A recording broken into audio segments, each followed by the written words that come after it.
வணக்கம் நண்பர்களே, இமயம் DBT real estate சேனலுக்கு உங்களை வரவேற்கிறேன். இன்றைக்கி நம்ம பார்க்க வந்துக்கிற property Kilambakkam bus stand back சைடில் ரேவதிபுரத்துக்கு அடுத்துக்கூடிய சத்யபிரியா நகர்.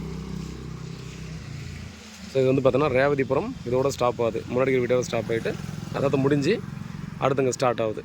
ஸோ ரேவதிபுரத்துக்கு பக்கத்துலேயே தான் வருது. 1300 ஸ்கொயர் ஃபீட் லேண்ட் ஏரியாவில் ஒரு 2500 ஸ்கொயர் ஃபீட் பில்டப் பண்ணியிருக்கக்கூடிய 5% இருக்கக்கூடிய வீடு சேல்ஸுக்கு வந்திருக்குது. 24 அடி ரோடு. அப்ராக்சிமேட்டாக பார்த்தோன்னா ஒரு 40,000 ரூபா கிட்ட ரெண்டல் வந்துட்டுருக்கு. ஃப்ரண்டேஜ் வந்து 22 அடி கிட்ட இருக்குது. கீழே ஒரு டபுள் பெட்ரூம், மேலே அதுக்கப்புறம் 2 டபுள் பெட்ரூம், அதுக்கு மேலே பார்த்தோன்னா 2 சிங்கிள் பெட்ரூம். நல்ல ப்ரைம் லொக்கேஷன் தாங்க. ஒரு 10 இயர் ஹவுஸ் வந்து சேல்ஸ் வந்துருக்குது. ஸோ கீழே கூட பார்த்தோன்னா ஓனர் வந்து ஃபுல்லாகவே ஒரு கார் பார்க்கிங் ஃபுல் பர்சன்ட் ஒரு 2 BHK இருக்குது. அதுக்கு மேலே 2 BHK, அதுக்கப்புறம் 2 1 BHKன்றதால பார்த்தீங்கன்னா கீழே ஓனர் வந்துட்டு மேலே ரெண்டல் விட்டுருக்கலாம். So ready to move condition தான். நீங்கள் பண்ணுறது இருந்தால் பார்த்தோன்னா ஒரு கோட்டிங் வந்து பெயிண்டிங் மட்டும் தான் பண்ணுற மாதிரி இருக்கும். சரிங்களா? 1,50,00,000 சொல்கிறாங்க. உட்காந்து பேசி ரேட்டை நெகோசியபிள் பண்ணிக்கலாம். ஃப்ரண்டேஜ் 22 அடி கிட்ட இருக்கும். அது 20லேருந்து 22 சொல்லியிருக்காங்க. எக்ஸாக்ட் சைஸ் என்னன்றது ஸ்கெட்ச் பார்த்துக்கலாம்.